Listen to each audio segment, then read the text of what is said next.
कुंभ राशि वाले, कुछ बड़ा होने वाला है और इसका कारण है सूर्य नारायण महाराज की स्थिति में परिवर्तन।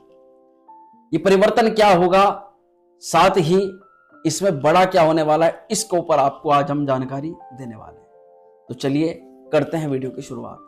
नमस्कार दोस्तों, मेरा नाम है एस्ट्रो शिवम पंडित और आप देख रहे हैं श्री विद्या एस्ट्रो। परिवर्तन है सूर्य नारायण महाराज का जो 14 मार्च को होने वाला है और सूर्य वर्तमान राशि कुंभ को छोड़ करके और शनि के साथ जो सूर्य की युति थी उसको भी छोड़ करके राहु के साथ आपकी राशि से धन भाव में द्वितीय भाव में बैठने वाले। ये तो ज्योतिषीय स्थिति हुई। अगर बात करें यहां इसके राशिगत प्रभाव की तो सबसे पहले मैं आपको ये बताऊंगा, आपके पास में दो कंफ्यूजन रहेंगे। कंफ्यूजन पहला ये है कि क्या ये गोचर चाहे बदलाव आपके लिए अच्छा होगा। कंफ्यूजन नंबर 2, सूर्य राहु के साथ में है जो पितृ दोष का निर्माण कराते हैं, जो ग्रहण दोष का निर्माण कराते हैं। क्या इससे डरने की आवश्यकता है?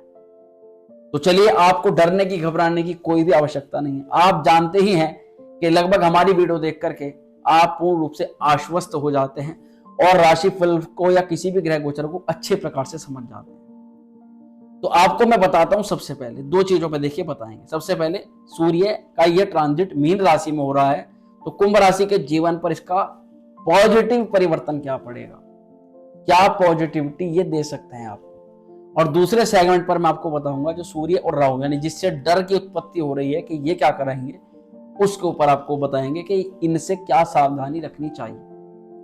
तो सबसे पहले तो ये जानिएगा, जो मीन राशि में सूर्य जाते हैं तो मीन राशि का सूर्य का प्रभाव अच्छा माना जाता है। संपूर्ण चराचर जगत पर ही इसका प्रभाव अच्छा माना जाता है। अगर आपके लिए बताऊं तो सूर्य का मीन राशि में जो गोचर है धन संबंधित मामलों के लिए, आर्थिक उन्नति के लिए, आपके कार्य क्षमता और विकास के लिए अच्छा माना जाता है। देखिए, मीन राशि जो है वो साधारणतः समुद्र का द्योतक होती है, एक जल के ठहराव का द्योतक होती है, सुख शांति और समृद्धि का द्योतक होती है। और साथ ही साथ कंफ्यूजन्स जो होते हैं, जो दिमाग में हमारी चलते रहती चीजें, उनको साफ करके एक क्लैरिटी प्रदान करने वाली राशि होती है मीन राशि। जैसे ही सूर्य का गोचर यानी आपकी आत्मा, क्योंकि सूर्य आत्मा के प्रतीक होते हैं, यानी आपकी आत्मा एक ऐसी राशि में पहुंचेगी जहां पर जाने के बाद आपको क्लैरिटी होनी शुरू हो जाएगी। आपके सामने जो कंफ्यूजन्स क्रिएट हुआ है चीजों के कारण से, वो कंफ्यूजन्स दूर हो जाएगा। सबसे बड़ी चीज, मानसिक आपकी प्रोफेशनल और पर्सनल लाइफ के चलते जिन कारणों से आप मानसिक तनाव, एंजाइटी, स्ट्रेस बहुत ज्यादा ले रहे हो, उन तनाव को ये धो देंगे बिल्कुल। और मीन राशि में सूर्य का प्रभाव आपको पीस ऑफ माइंड, एक शांति प्रदान करेगा। परंतु केवल इतना जानना ही आपके लिए काफी नहीं है। आप ये बात सोचोगे कि इतने जानने से हमारा कुछ नहीं होगा, और अच्छा बताइए, और अच्छा यहाँ पर क्या हो सकता है। तो सूर्य का जब भी इस राशि में प्रवेश होता है, जो चीजें हमारे हाथ से निकल रही होती है, मान लीजिए आपके हाथ से काम आया, आपके हाथ में आई हुई अपॉर्चुनिटी बाहर चली गई, आपके रिलेशन जो आपके ही थे कोई और ले गए चला गया, आपका कार्य का क्रेडिट, जो जिस कार्य का आपने मेहनत की है उसका क्रेडिट भी कोई और लेकर के चला गया, मान सम्मान भी उसको मिल गया और आप बैठे रह गए। तो ये ठहराव की स्थिति जीवन में नहीं थी। ये ठहराव की स्थिति सूर्य मीन राशि में जाने के बाद आपको प्रदान कर देते हैं। ये अच्छा होता है। और केवल इतना ही नहीं है, देखिए यहां दो व्यक्तियों के लिए बहुत ज्यादा मीन राशि में सूर्य का प्रभाव अच्छा माना जाता है। पहला, जो व्यक्ति अपनी जॉब प्राप्ति के लिए संघर्ष कर रहा है, खाली बैठे हुए वाले व्यक्ति के लिए तो कुछ भी कहना, परंतु जो मेहनत कर रहा है, जो वास्तविकता में प्रयास कर रहा है, उसके लिए यहाँ पद की प्राप्ति होना, नौकरी की प्राप्ति होना। और अगर आप एक राजनीतिक क्षेत्र के अंदर हैं जहां आप राजनीतिक गतिविधियों में एक मुकाम हासिल करना चाहते हैं, तो उनके लिए यहां पर किसी पद और प्रतिष्ठा की प्राप्ति हो जाना ऐसे संयोग बनते हैं। तो चलिए, ये तो मैंने आपको शॉर्ट में समझाया कि मीन राशि पर सूर्य आपको लाभ प्रदान करते हैं, परंतु एक पल आपको और समझना होगा। सूर्य आपकी राशि के लिए अष्टम भाव के मालिक हैं। ज्यादातर वीडियोस में आप सूर्य का गोचर जब सुनोगे तो बहुत चीजें आपको नेगेटिव बता दी जाएंगी, परंतु वास्तविक चीजें छुपाई जाती हैं जहां पे आपको लाभ भी मिलता है। और वे चीजें क्या हैं? सूर्य नारायण अष्टमेश भले ही हैं, द्वितीय भाव में आपको ये क्या अच्छी चीजें प्रदान करते हैं, इन पर थोड़ा सा चर्चा करते हैं। देखिए, आपकी इच्छा सबसे पहले ही आपकी जिज्ञासा को बढ़ा देंगे, ये बात हकीकत है। धन से संबंधित और चाहिए हमें, परिवार में सुख समृद्धि भी अगर है तो उसको भी बढ़ाना है। अगर आपके पास में एक मोटरसाइकिल है तो आपको गाड़ी की कामना चाहिए होगी। अगर एक गाड़ी की इच्छा है तो उसमें और लग्जरी कार की इच्छा होगी। छोटा मोटा अगर कोई मकान है तो मकान की इच्छा बनेगी। मकान अगर है तो एक आलीशान बंगले की इच्छा बनेगी। ये जो इच्छाओं का दौर है मित्रों, ये मीन राशि पे सूर्य जाने से आपका हो जाएगा। परंतु यहीं पर अगर बात करें तो ये धन से संबंधित और भौतिक वस्तुओं से संबंधित जो लालसाएं हैं, जो इच्छा है, जैसे कभी आपका मन करेगा कोई महंगा मोबाइल ले लें, कभी मन करेगा कोई अच्छा कोई वस्त्रभूषा, और ज्यादातर जो इच्छाएं हैं आप नोटिस करिएगा इस बात को कि दूसरे व्यक्ति को देखकर आपकी बढ़ेगी। अष्टमेश और सप्तम, यहां पर सप्तमेश जो सूर्य महाराज हैं, ये आपके सेकंड हाउस के अंदर बैठे। तो यहां अच्छी चीज क्या है कि आप उसके लिए किसी ना किसी चीज की प्राप्ति कर लोगे। जाइए, आपका वो कार्य हो गया। जिस इच्छा की प्राप्ति के लिए प्रयास करोगे आपकी, वो कार्य आपका हो जाएगा। परंतु बात आती है कि धन भाव में सूर्य है, आपको उसके लिए कुछ ना कुछ पे करना पड़ेगा। आपको अपनी तरफ से उसमें कोई ना कोई चीज, या तो बदले में या फिर धन के बदले में, उस चीज को आपको देना पड़ेगा। ये बात वास्तविकता है। अच्छी चीज यह भी है, कोई नहीं बताएगा मित्रों सूर्य कहां जाएंगे, द्वितीय भाव पर। सूर्य की दृष्टि कहां पड़ेगी, अष्टम भाव पर। मित्रों, ये वो समय रहने वाला है जब शत्रु आपका कुछ नहीं बिगाड़ सकते। शत्रु पक्ष आपको देखता रह जाएगा। शत्रुओं ने बड़ा ही परेशान किया है आप।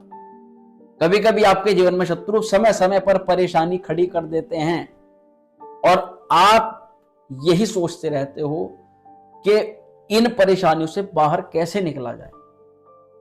तो शत्रुहंता योग, शत्रु दमन योग यहां पर सूर्य नारायण महाराज बनवा देते हैं। सूर्य की दृष्टि से समस्त शत्रुओं का विनाश कर देते हैं। और देखिए मित्रों, केवल शत्रु ही नहीं, सूर्य यहां पर रोग, शत्रु और कार्य में आ रही बाधा को भी विनाश कर देते हैं। क्योंकि सूर्य की दृष्टि अष्टम भाव पर पड़ते ही, जैसे अग्नि से जो पतझड़, जो पत्ते जल जाते हैं, इस प्रकार के सूर्य की दृष्टि ये सारी विपत्तियां जल जाती हैं। सूर्य अगर बात करें तो एक ऐसी तीव्र इच्छा आपकी पैदा हो सकती है। अगर आप एक छात्र हैं तो कुछ बड़ा करने की इच्छा, और यहां केवल इच्छाओं की बात नहीं हो रही है, बड़ी इच्छाओं को पूर्ण करने के लिए जो रिसोर्सेस आपको चाहिए, उसमें से सबसे प्रबल इच्छा पर बन सकती है, मैं साफ तौर पर बताऊंगा, जो बच्चे होंगे या फिर जो मध्यम एज के होंगे, विदेश जाने की। या तो विदेश जाकर के जॉब करनी है, या विदेश से वापस आने के बारे में प्रश्न है, या फिर विदेश में जाकर के अपने करियर के लिए पढ़ाई करने की प्रबल इच्छा जो बनेगी, तो उसके लिए आप कुछ कोर्स या पढ़ाई कर सकते हो। ऐसी संभावना यहां दिखाई दे रही है। विदेश जाने की इच्छा के साथ साथ जो राजनीतिक क्षेत्र की अगर बात करें तो राजनीतिक क्षेत्र में भी एक बड़ा ही जबरदस्त बदलाव यहां देखने के लिए मिल सकता है। अब बहुत सारे राजनीतिक क्षेत्र में हमारे जो राजनीति से जुड़े हुए भाई बंधु हैं, वे बहुत समय से मेहनत कर रहे हैं। अब वो समय आ रहा है जब उन्हें पद मिलने की संभावना बनने वाली है, और जो पहले से छोटे पद पर हैं उनकी इच्छा बढ़ेगी कि उनको बड़े पद की प्राप्ति हो जाए। जो बड़े पद पर आसीन हैं उनको और बड़े पद पर बैठने की यहां पर योग बन रहे हैं। तो ये बहुत ही समय अवधि है। ये आने वाला 14 मार्च के बाद अगर जो समय रहेगा, इसमें बस आप अपने प्रयासों में किसी प्रकार की कमी मत छोड़िएगा। देखिए, एक बहुत ही भौतिक और आपके अंदर एक चेंज जरूर देखने के लिए मिलेगा। सूर्य और राहु दोनों आपके द्वितीय भाव पर रहेंगे। तो सूर्य आपकी आत्मा कारक, राहु महाराज को थोड़ा सा ज्यादा शुभ नहीं माना जाता। कभी भी अगर युति की बात हो तो सूर्य और राहु की युति तो कभी शुभ मानी ही नहीं गई है ज्योतिष शास्त्र के अंदर। अब बात करते हैं इसका इम्पैक्ट आपके जीवन में क्या पड़ेगा। अगर गुड इम्पैक्ट की बात करें, थोड़ा सा बैड ही तरीके से इम्पैक्ट है, परंतु इम्पैक्ट अच्छा है। क्या कि यहां थोड़ा आप अपने कार्यों को सिद्ध करने के लिए कभी कभी गलत चीजों का, गलत वक्तव्यों का या कभी कभी झूठ का सहारा ले सकते हो। वाणी पर अचानक से कोई गतिविधि आपकी निकल जाना, उसके कारण से आप सामने वाले व्यक्ति का जो भी आप उससे लाभ लेना चाहते हो उसको प्राप्त कर सकते हो। और कभी कभी उसके लिए अपनी वाणी को थोड़ा अलग तरीके से भी आप इस्तेमाल कर सकते हो। अलग तरीके कहने का मतलब है कि कई बार कुछ चीजें अपने कार्य सिद्ध करने के लिए ज्यादा बोली जाती हैं या झूठ बोल दिया जाता है, हालांकि अपना जिसमें सामने वाले का भी नुकसान ना हो, अपना भी फायदा हो जाए थोड़ा बहुत, तो उससे ज्यादा नुकसान की गलत नहीं मानना चाहिए, परंतु ऐसा देखा जा सकता है। सूर्य और राहु की जो युति बनेगी, इससे आपके स्वभाव में भले ही आप बड़े शादी, मैं आप कुंभ राशि का बड़ा ही एक चीज बताता हूं। कुंभ राशि वाले लोग इस प्रकार के होते हैं कि इन पर कोई भी व्यक्ति आंख बंद करके भरोसा कर सकता है, इस बात की पूरी गारंटी। देखिए अपने जेब में इनका जो भी होता है, जो भी सहायता ये कर सकते हैं। कुंभ राशि का तो लोग हमेशा अपनी सहायता देने से नहीं हटते। चाहे एक बार को आपका शत्रु भी अगर आपसे सहायता मांग लेगा ना, तब भी कुंभ राशि के लोग ऐसे होते हैं कि ये उनकी भी सहायता कर देते हैं। फिर चाहे उनको ये उस समय नहीं सोचते कि ये हमारा शत्रु है या क्या है, बस ये सहायता मांग रहा है, अपना फर्ज है कर दो। तो ये कुंभ राशि के अंदर ऐसा स्वभाव होता है, परंतु क्या करें, यही आपकी सबसे बड़ी जो है समस्या बन जाती है कि लोग आपके इस व्यवहार को गलत तरीके से ले लेते हैं और उस चीज का यानी उस एहसान का कोई मोल नहीं रखते। ये दुख का बहुत बड़ा एक विषय बनता है, कारण बनता है कुंभ राशि के जीवन में। आप कमेंट कर सकते हैं अगर आपके जीवन में भी इस प्रकार की घटनाएं होती हैं। परंतु अभी यहां पर जब राहु सूर्य का संयोग बनेगा तो आप थोड़ी चालाकी करने से पहले घबराओगे नहीं। आप खुद समझोगे कि भाई सीधे कार्य से तो व्यक्ति सामने वाले को सीधा नहीं मूर्ख समझ लेता है, और तब आप अपने बिहेवियर के अंदर थोड़ा चालाकपना, तेजपना लाना शुरू कर दोगे। क्योंकि आज का जीवन मित्रों ऐसा है कि सीधे रहने वाले लोगों को लोग मूर्ख समझते ही समझते हैं। जरूर कमेंट करिएगा आप मेरी बातों से अगर सहमत हैं तो। और यहाँ पर सूर्य की दृष्टि से देखिए, केवल शत्रु परास्त नहीं होते। एक चीज मैं आपको बताता हूं, जो कार्य आप गुप्त रूप से करोगे उसमें लाभ जरूर मिलेगा।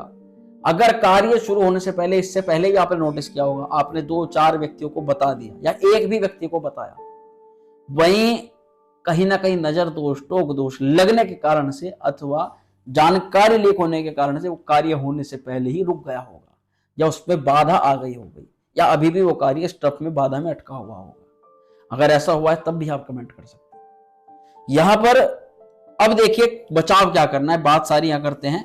और सूर्य की दृष्टि से एक बेनिफिट आपको और बता देता हूं, अगर रोग बाधा है, शत्रु बाधा है, बहुत समय से कुछ समस्या, बहुत बड़ी समस्या में आप फंसे हुए हैं, तो उसके लिए यहाँ पर सूर्य आपको कुछ ना कुछ परामर्श, कुछ ना कुछ सुझाव और कुछ सलाह या सॉल्यूशन यहाँ पर प्रोवाइड करा रहे हैं।